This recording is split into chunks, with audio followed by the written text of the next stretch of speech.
Make in India initiative Bharat का, जिसके ऊपर भारत बड़ा स्ट्रांगली काम भी कर रहा है। रशिया और पोलैंड को एक तरफ फेंक के भारत जो है वो अपना डिफेंस मिसाइल सिस्टम, ठीक है, बिजनेस टुडे में लिखा है, फिर इंडिया टुडे पिछले साल का आप देख सकते हैं कि India outshines Russia Poland to bag US 40 million defence deal. बड़े एक्सपोर्टर थे जिनको भारत ने असला एक्सपोर्ट किया, उसमें म्यांमार है तकरीबन 46%, श्रीलंका है जो मेन क्लाइंट है इनका, और तकरीबन 25%, फिर मॉरिशस है 14%। कि भारत के पास कैपेबिलिटी तो है अगर इस हवाले से देखा जाए।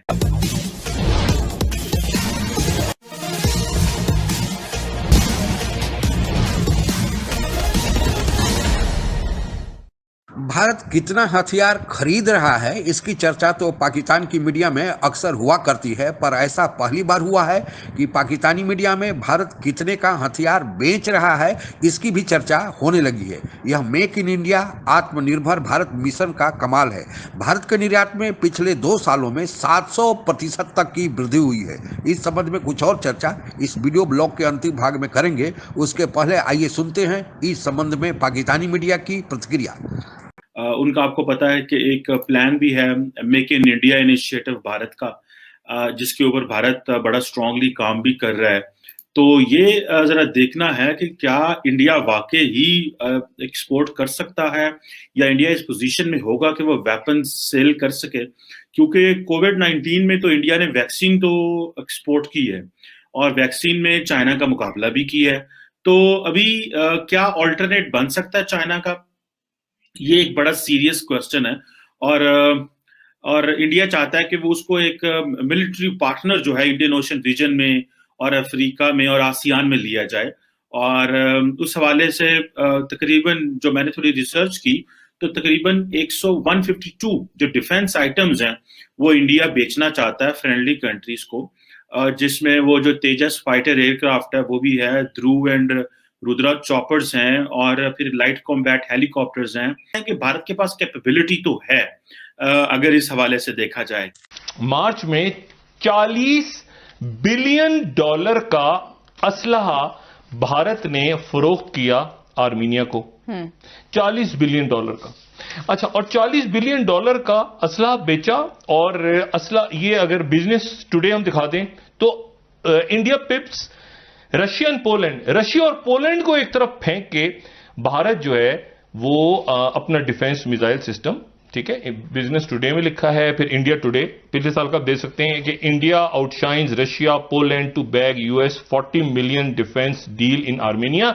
लेकिन स्टैटिस्टिक्स अगर मैं एक्सपोर्ट्स की बात की करूं कि इंडिया कितना असला एक्सपोर्ट कर पा रहा है या कर पाएगा, इसके ऊपर मैंने थोड़ी जब रिसर्च की तो एक आपको पता है कि एक थिंक टैंक है सिप्री के नाम से स्वीडन में, और उसको जब मैंने रिसर्च किया तो उसने जो डाटा मेरे सामने आया उसमें ये था कि 2015 से लेके 19 तक का जो लेटेस्ट डाटा है ऑलमोस्ट 25 बड़े लार्जेस्ट एक्सपोर्टर थे आर्म्स के, और उनके क्लाइंट्स को मैंने देखा तो इंडिया जो पहले जो दुनिया के बड़े 25 एक्सपोर्टर्स हैं उनमें से 23वें नंबर पे आता है, 23rd पे। कुछ सालों में भारत ने अपनी जो आर्म्स प्रोक्योरमेंट है वो कम भी की है, पाकिस्तान ने भी कम की है लेकिन भारत ने भी कम की है। और भारत के जो 2015 से लेके 19 तक एज पर सिपरी जो बड़े एक्सपोर्टर थे जिनको भारत ने असला एक्सपोर्ट किया, उसमें म्यांमार है तकरीबन 46%, श्रीलंका है जो मेन क्लाइंट है इनका, और तकरीबन 25%, फिर मॉरिशस है 14%। और ये तो हो गई कि एक्सपोर्ट के हवाले से।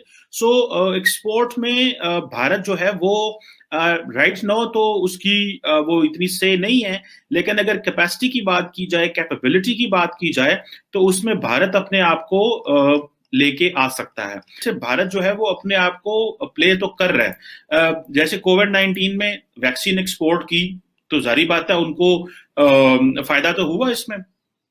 अब और भारत का सॉफ्ट इमेज भी बढ़ा। अच्छा, अभी अगर भारत जो खित्ते के छोटे छोटे ममालिक को अपना जो असला बढ़ा रहा है, जैसे मैंने पहले बताया कि 152 आइटम्स ऐसी हैं जिनको भारत एक्सपोर्ट करना चाहता है। अब भारत की अगर अपनी जो वेपन इंडस्ट्री है वो मेरे ख्याल स्ट्रेटेजिक वेपन्स में, जिस तरह रशिया से वो S-400 लेगा, वहां से राफेल ले लिए, तो बड़ा वेपन जो है और जो बड़ी इन्वेस्टमेंट्स है वो तो इमीडिएटली भारत प्रोक्योर करना चाहता है, और वो करेगा भी, क्योंकि वो समझता है कि चाइना को डील करना है, पाकिस्तान को डील करना है। लेकिन जो छोटा वेपन होगा, जो छोटी इंडस्ट्री होगी, और जो जिसकी मार्केट भी जारी बात है छोटी होगी।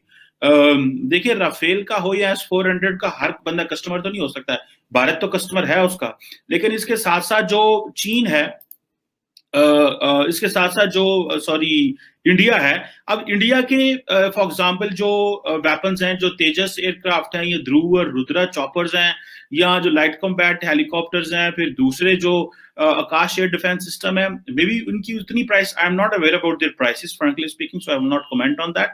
सो इनकी प्राइसेस जो है वो खित्ते में इसको, और इसके अलावा बहुत सारी ऐसी आइटम्स हैं जो भारत अपने खित्ते में, जो बांग्लादेश, अफगानिस्तान, मालदीव्स और ये छोटे फिलीपाइंस, इंडोनेशिया और इनमें से वियतनाम, ये कुछ ऐसे ममालिक है जो वाकई असला खरीद सकते हैं, जिसमें वियतनाम है, इंडोनेशिया है, फिलीपाइन है, मॉरिशस है, और ये वाकई ही असला खरीद सकते हैं। श्रीलंका है तो थोड़ा बहुत खरीद सकता है, तो ये असला इनको भारत अपना जरूर बेचेगा।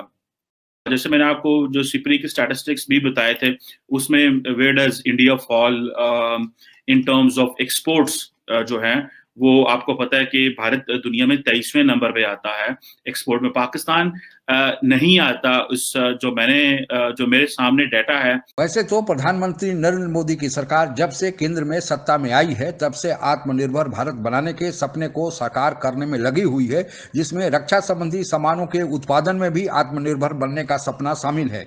यह जरूरी भी है कि हम रक्षा उत्पादन के क्षेत्र में आत्मनिर्भर हों, क्योंकि आप लोगों को पता है कि हमारे देश के दोनों तरफ चीन और पाकिस्तान रूपी दो दुश्मन मुल्क बैठे हुए हैं, और इनका आपस में गठजोड़ भी है। इस दिशा में सरकार ने हालांकि पहले से ही विभिन्न स्तरों पर प्रयास चालू कर दिया था, लेकिन इसमें और गति देने के लिए पिछले साल सरकार ने defence production and export promotion policy 2020 की घोषणा की, और इसका लक्ष्य था कि डिफेंस इंडस्ट्री का उत्पादन 2025 तक $25 बिलियन तक पहुंचा दिया जाए। पॉलिसी के तहत $5 बिलियन रक्षा सामानों के प्रतिवर्ष निर्यात का भी लक्ष्य रखा गया है। वर्तमान में हमारा घरेलू उत्पादन डिफेंस प्रोडक्शन के क्षेत्र में केवल $11.4 बिलियन का ही हो पाता है, जिसमें से मात्र $1.53 बिलियन ही हम बाहर के देशों में निर्यात कर पाते हैं। लेकिन इसके विपरीत प्रत्येक वर्ष हम लगभग $18.52 बिलियन का डिफेंस का सामान बाहर से खरीदते हैं, जिसमें से 60% तो हम देश में ही उत्पादन कर लेते हैं, लेकिन 40% हमें विदेशों से मंगाना पड़ता है। आपको यह भी बताते चलें कि इस पॉलिसी के अंतर्गत प्राइवेट सेक्टर्स को भी प्रोत्साहित किया गया है कि वो भी डिफेंस प्रोडक्शन में अपना योगदान दे। अगर कोई बाहर की कंपनी भारत में आती है तो उसको भी प्रोत्साहित करने का प्रयास किया गया है। पहले अमेरिका और फ्रांस जैसे देशों में डिफेंस प्रोडक्शन प्राइवेट सेक्टर्स में भी होते आए हैं। आपको यह भी बताते चले कि इस पॉलिसी के तहत हम जल्द ही स्वावलंबी बनने जा रहे हैं। आज हमारा देश स्वावलंबी और सबल बनने की लक्ष्य की ओर बढ़ गया है। इसी कारण हमारे देश की पूंछ भी, कद भी विश्व के मंच पर बढ़ा है। आज के लिए बस इतना ही। आप अगर हमसे जुड़ा रहना चाहते हैं तो कृपया मेरे चैनल को सब्सक्राइब करें तथा बेल आइकन भी दबा दें, ताकि नई वीडियो की जानकारी तुरंत आप तक पहुंच जाए।